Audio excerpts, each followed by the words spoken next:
Hello, everyone. Thank you so much for joining me. I would like to say I have the sponsor slide. I don't. I've searched everywhere this morning. I couldn't find it, and I am coming from one event to this one. But if you haven't gotten a chance to go see your vendors out there, go do it. The sponsors are incredible. I'm all for this. I come from the Oracle world where everything you have to pay for and nobody visits the sponsors.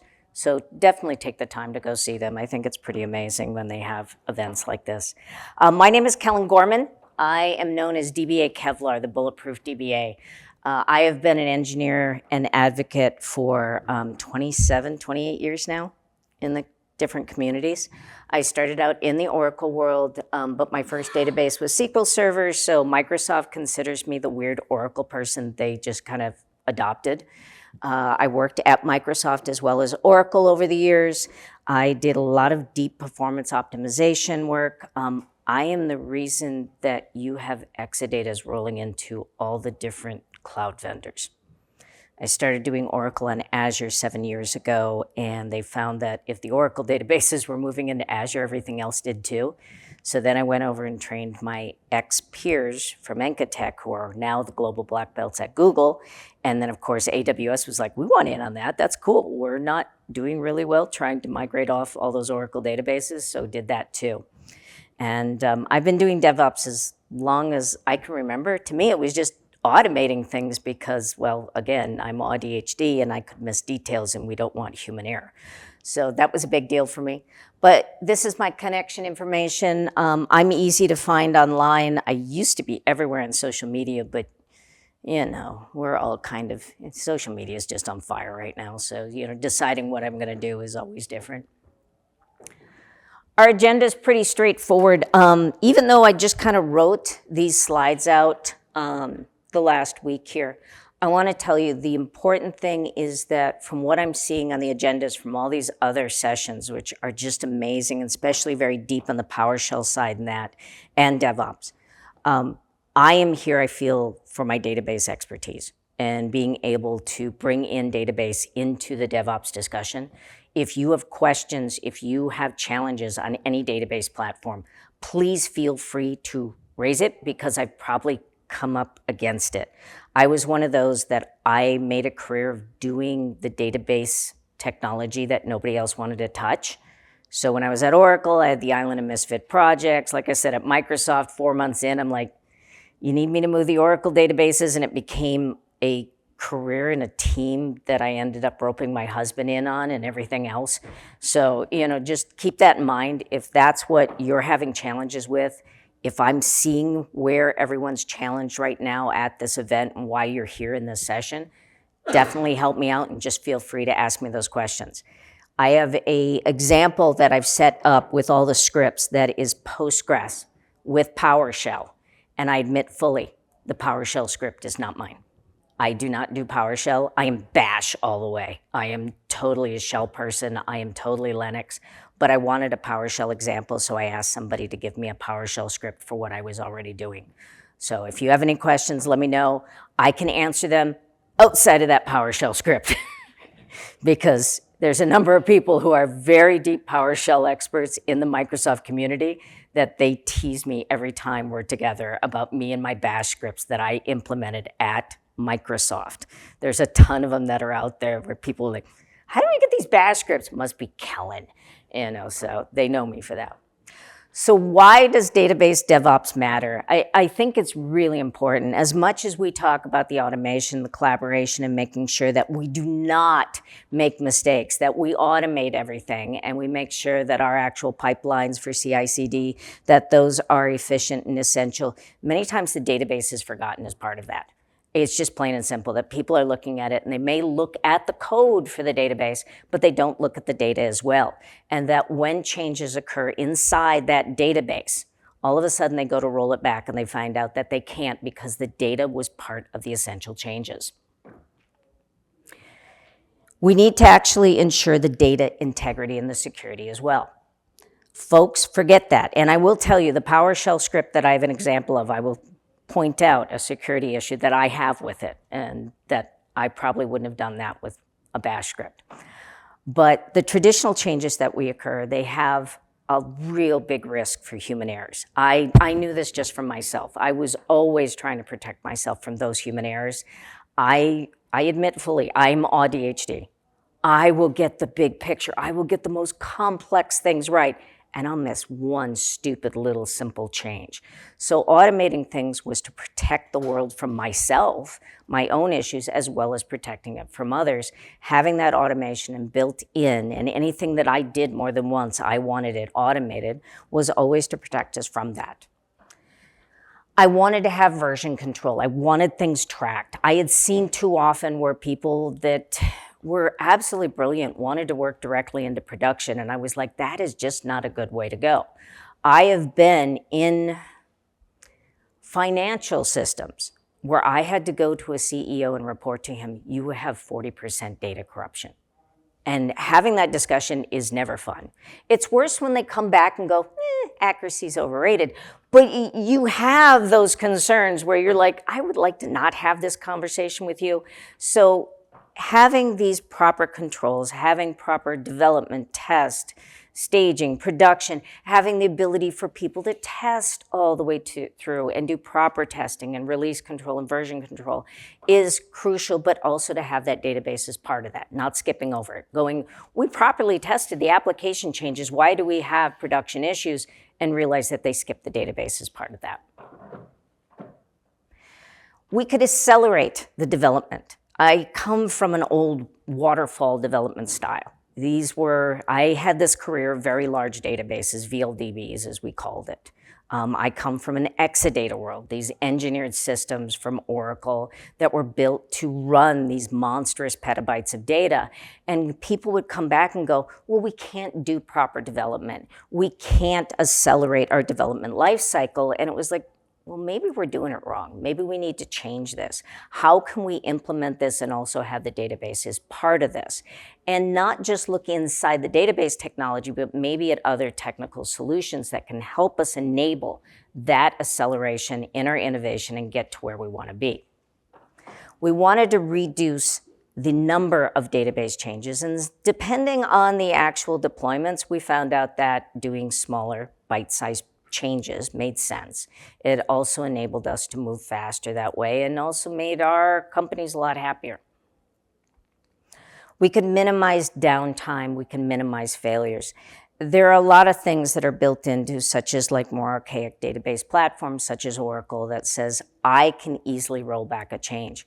I have a recycle bin in Oracle. I have the ability to flash back, literally cycle back the database and bring back changes, including the data.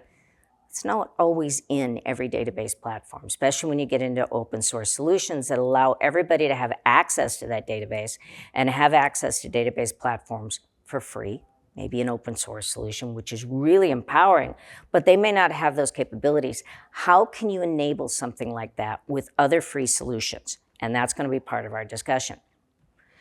I wanted to introduce data as code. Data is part of this, and how do you bring that as part of your scripts when you do a release to actually back up, copy the data, take snapshots, and we'll talk a little bit about storage snapshots that take copies of the headers of the file and that can bring back that data if something comes up, that you could check in to GitHub without any issues at all, without taking too much space and slowing yourself down.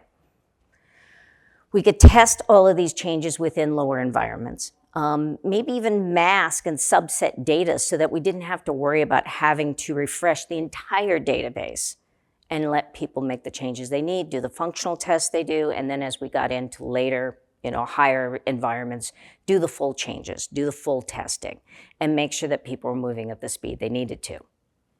We could enhance collaboration. There is an old world situation with DBAs and developers, and as they call it, DBAs standard for don't bother asking. Developers were developers, and nobody was talking to each other to try to get them to collaborate more effectively with each other, realizing that we were all in this together.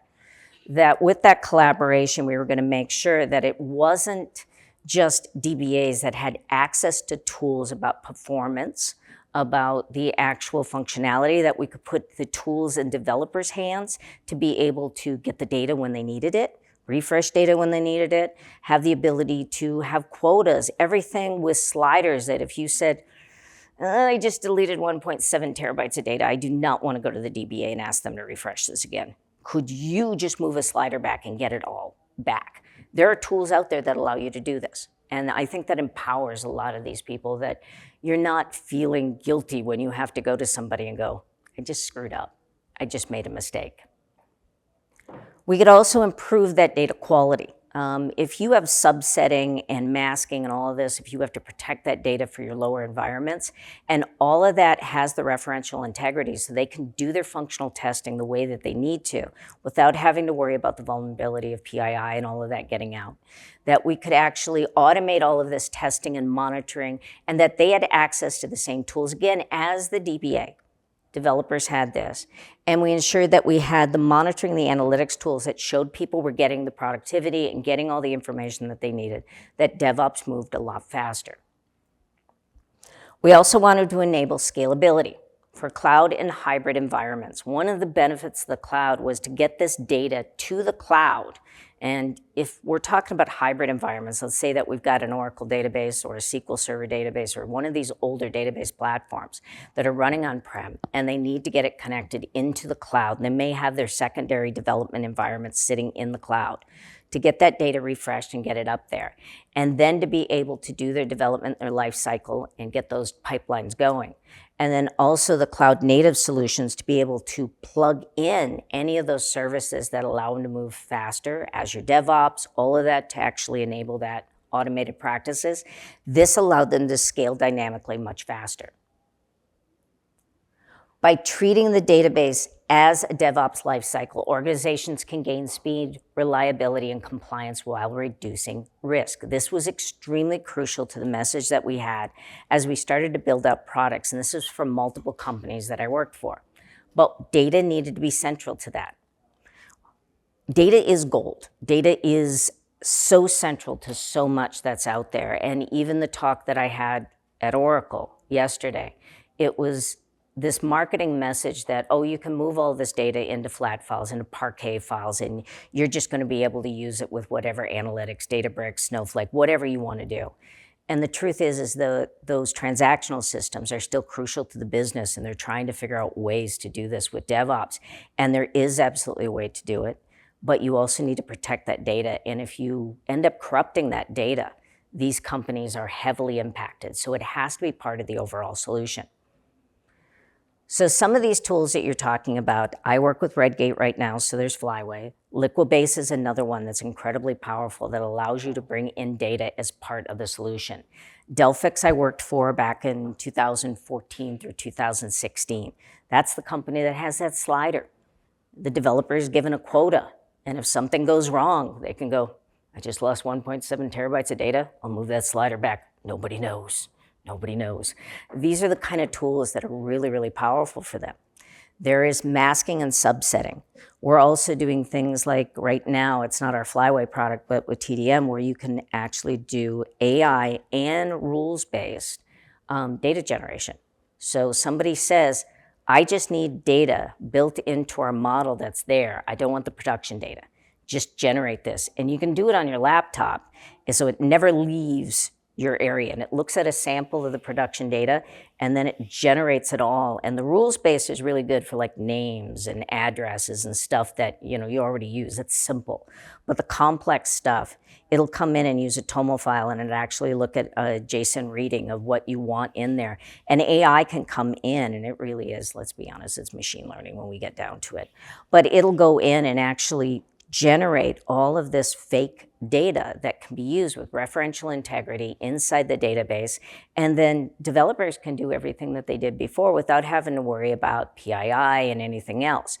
And I always use the Target, breach, because everybody knows about Target, when they had their breach of their system and everybody had to get new credit cards and everything. What most people don't realize is no one ever breached Target's production system. They had refreshed their data into test. They had sent a copy of that database to their HVAC vendor, and that's what was corrupted. That's what people got into and was breached. So understanding that anytime you can actually protect this data and maybe create subsets of data and then just generate fake data, this gives developers everything they need without having to refresh from production. You're only giving a little subset of that data that they can base it off of and let data generation build out what they need. That's fake data that they're working off of, and it takes care of the problem. There's very few instances where they go, we just know we have this production problem with data that we need a sample of it that we need to work with. So for functionality, these kind of tools work very well. We can create these CI/CD pipelines. We can use GitHub Actions. We can use Azure DevOps and Jenkins, and that's going to automate all of those rollbacks in the database. Jenkins is essential to this. A lot of times people come up to me and they're going, well, we're going to use Terraform for all the scripting for the database automation, and that's it. And it's like, you're going to need Jenkins or Ansible to actually use the database platform and to implement it as part of it. Otherwise, you're writing all these scripts manually. And so understanding that what tool is part of this job and how to build all of these together is extremely crucial. And that's where we get into Terraform with infrastructure as code. Ansible, again, is very powerful in its capabilities, but Ansible also has an ability to log into those databases and automate a lot of these processes. And then tools like Delphix, tools like Flyway, TDM, which those are ones that I know of, that you can come in there and generate the data or take snapshots of the data or bring in and refresh data. These are very powerful as part of that to make sure that your developer has their data as they move forward, and then do changes to the system and bring over those changes and back up the data and check it into GitHub as part of your changes going forward. It's not just the changes to the DDL that are happening in the database, but also changes to data so you have something you can roll back to if something goes wrong. And that is where data as code comes in. Now, these are more of the, I don't have the storage snapshots, and that's that last one there. Storage snapshots are really powerful because all they need is the headers on the file to take a snapshot of a database and say, I know where all the data is. I can make those changes and bring back the data to where it was. Anthony, and I'll say his last name wrong, and he's going to kill me because we've been friends forever. Anthony Ninocenti. He's running around here. He's doing sessions. He works for Pure Storage. Pure Storage has great storage snapshot capabilities in the cloud, on-prem with their actual storage solution. That's the kind of tool that we're talking about. We've already got one partnership that we do with them with SQL Server. We don't have it for Oracle. We have it for Postgres as well. But that gives that ability to build in those snapshots before you actually do Flyway changes. And that's saying we're taking the data along with the DDL changes and we're making a copy of both of them. But you can do that with anything. You can do it with NetApp files. You can do this with, you're on Azure, Elasticsearch does it. PV2, you've got your actual snapshots that you can do that. That is very easy because it's small and you can check it in because it's the headers on the files versus the entire database. Because of course, the natural life of a database is growth. It's going to get big. But if you don't have that, then you look at some of these other things. Data pump is an actual export. Those things can get pretty big. But if you know what objects you're going to be impacting, you can create dynamic code that goes out there and says, just take a backup of these objects. We know they're going to be impacted as part of this change, and actually check that in. Other thing is flashback. Flashback in Oracle is really cool because you can do a flashback recovery point before you implement every single change. And if one change fails, you go to that recovery point and bring everything back the way it was. Not just the code, but also the data, which is really cool. Now, a lot of Oracle DBAs are against using flashback because it used to use storage and we were constantly under fire for how much storage we used. Goes to the flashback recovery area, which is a storage location. You don't have to do that for everything. You can turn it on when you're going to do a release, only use the storage during that time, and then release it again after you're done. So if DBAs are kind of hesitant to do this, you can start talking to them about those fine issues, those feature issues that they should become more aware of, and also knowing that storage is getting a lot cheaper. We need to start embracing this. If you got a multi-petabyte database and you're asking for 300 gigs for flash area, That's not a big deal. We can give it up. Push on them for that. And then the recycle bin. Somebody decides they're going to make a change, and then they drop a table, and the change didn't happen, and they shouldn't have dropped the table. You got the recycle bin turned on, you just say, you know, it's a flashback command too. Flashback that table, it'll bring it right back from the recycle bin. I mean, that's what we have. It's just like your recycle bin in Windows. Just bring it back, put the table back.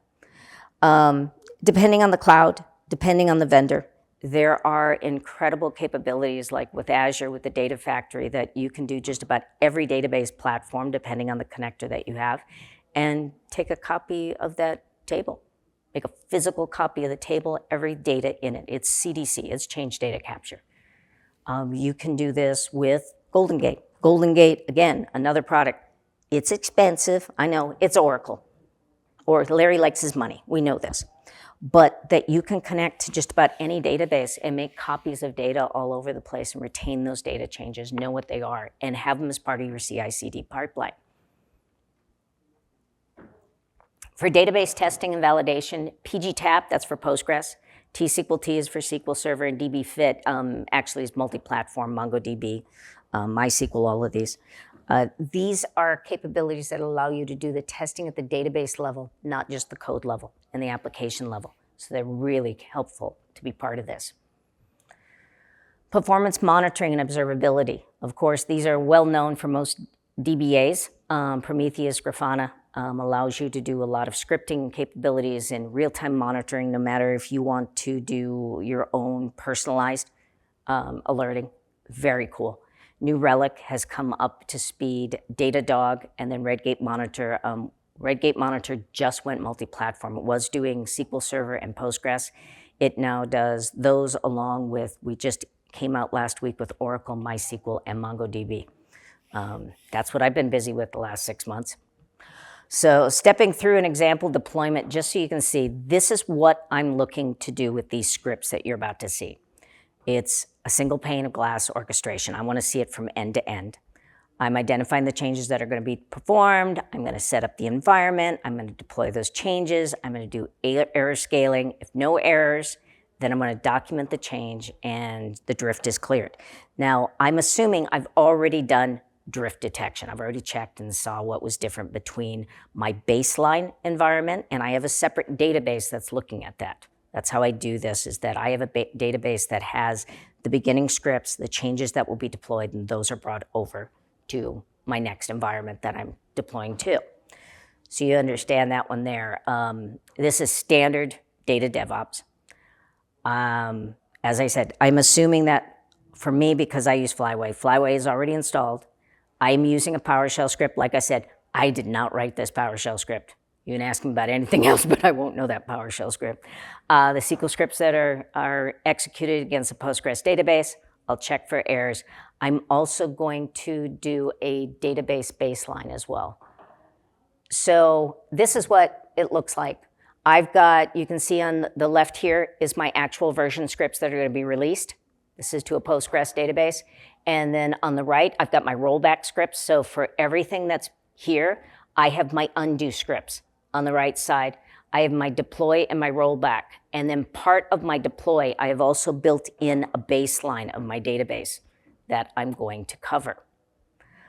I define my variables, and this is where the bash DBA in me comes out and kind of goes and cringes, because you see that database password. I wouldn't do that.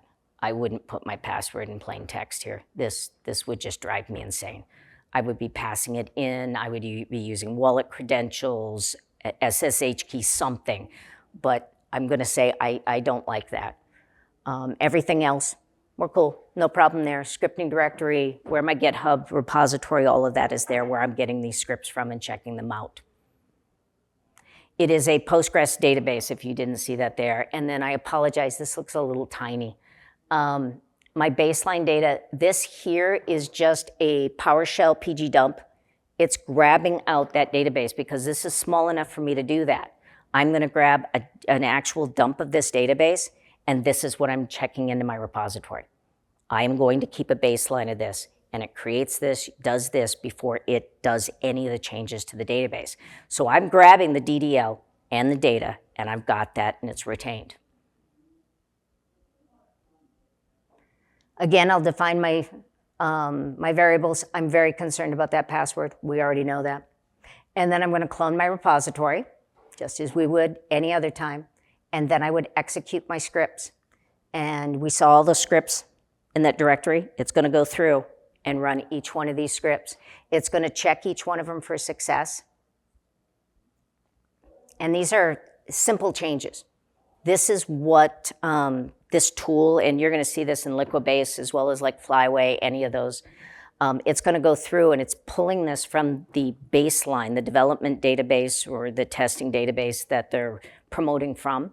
It's going through and it's going to check that drift, and then it creates these scripts from here. So you review these beforehand and you're satisfied with them, and then they're going to deploy them. It's going to grab those and it's going to start to run these in the database. So it's partitioning tables, all these other things.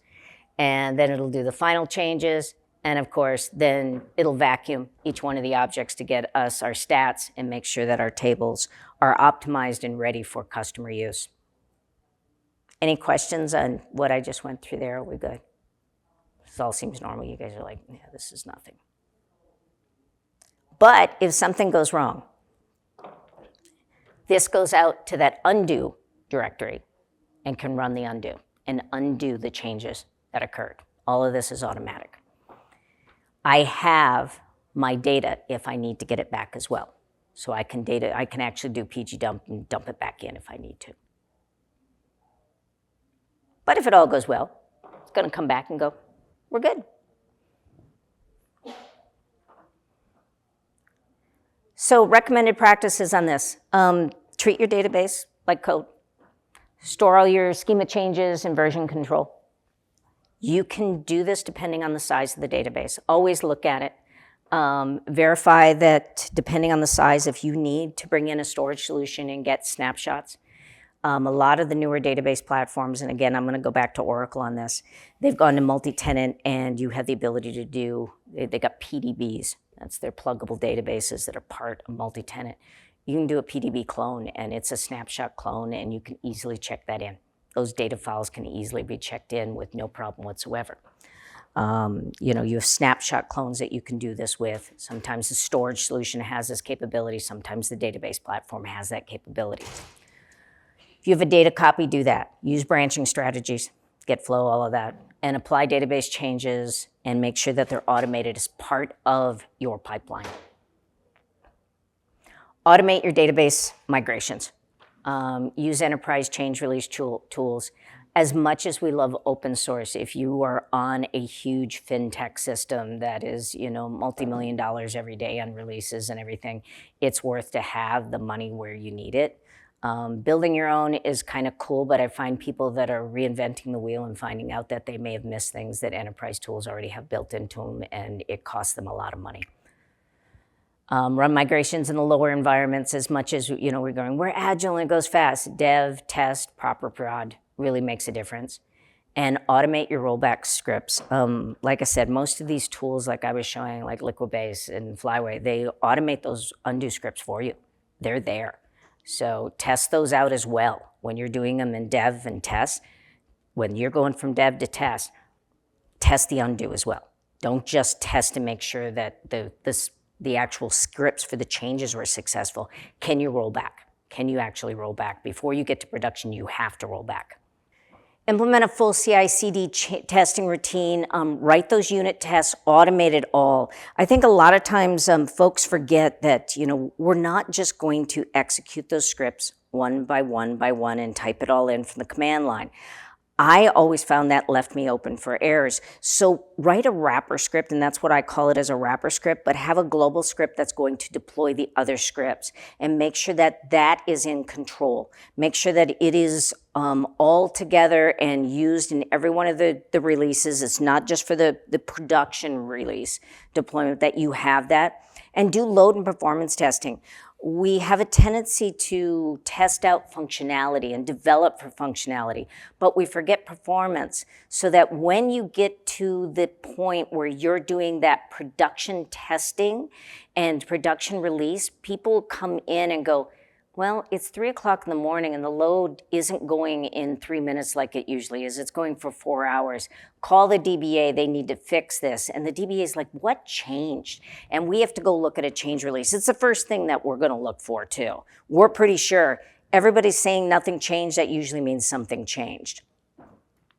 And use feature flags for changes. Make sure that you're able to enable things when it is a quiet time, not just when it's the time that people have done a release. This can sometimes make all the difference, that you're not going to have an outage in a busy time, that you can just release this when it's a slow time in the system. Do these incrementally. Smaller changes are better. This is the reason we left waterfall and went to a more agile release environment. Monitor everything. Anytime that you can do this, and we've talked about this in the past, but I'm going to talk about it right now, is automating indexing. Oracle has this, SQL Server has this, and it sounds all good in theory, not so much in reality. So take this with a grain of salt. The way that people implement things, especially in SQL servers and Oracle DBA, I came in and you would see 30 indexes on a table, and I would like cringe. I did not understand this and had to comprehend the architecture differences between the different database platforms, because in Oracle, every index has to be justified. It is for inserts, updates, deletes, has to be supported as part of that. And many times Oracle databases are more hybrid and they may be very large, and that may not be the choice that Oracle uses for the optimizer. It may not come in and actually use an index. It may create its own little table in memory and actually do a hash join. So we didn't need that index to begin with. So automated indexing can have a real catch-22 on us in different database platforms.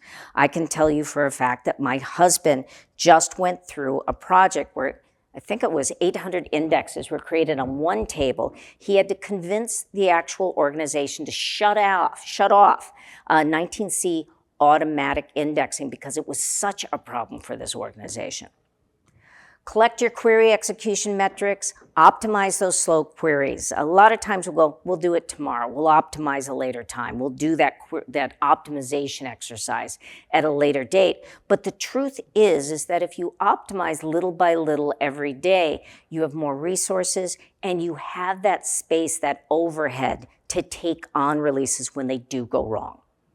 Implement the anomaly detection. This is where drift detection comes in so that it can see what changes have occurred from one system to another. I can do this even with Oracle with a baseline. I can actually pull out all the DDL with a data pump, just a flat file, compare those changes to what is already in production, and I know exactly what is about to change in the DDL.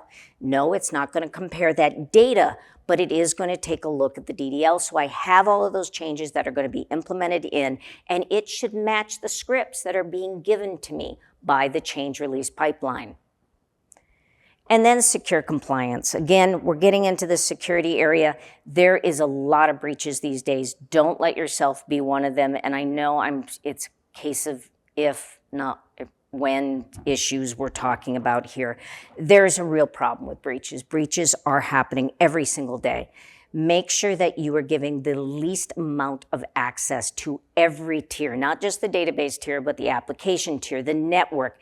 Everything is at risk these days, especially with cloud services and agents. Agentic AI is such a big deal right now. And that is saying you're not just bringing back a response, you're actually acting upon it. And they have found that bad actors can take advantage of this. Where we worried about SQL injection in Oracle databases and SQL Server databases for years and years and years, now we have to worry about actual prompt injection, where the actions of those agents can actually impact and infiltrate databases. Turn on auditing. Know what's happening inside your database. Be aware of it. Some of the new auditing tools are very light on the actual performance hit. This is going to be a no-brainer for anybody who's working in the database realm. And if you follow these best practices, you're going to be leveraging those right tools. Teams are going to be collaborating more. You're going to have more stable environments. And no matter what you're releasing, you're going to be able to get back and undo the changes to DDL, application, and data. And that's going to be essential to having the most stable environment, especially when database DevOps is included. My name is Kellyn Gorman. Like I said, I belong to Redgate, but I have belonged to a lot of different companies because I am just an odd duck. And any feedback on this, I appreciate it. I admit it. I wrote this last week as I was getting into this because it's always in my head. I wanted to get it down on paper. This is the QR code to give me feedback. I always appreciate feedback on this. Any questions at all? With that, I will let you get to maybe some coffee. Enjoy the rest of your day, but thank you so much. Thank you.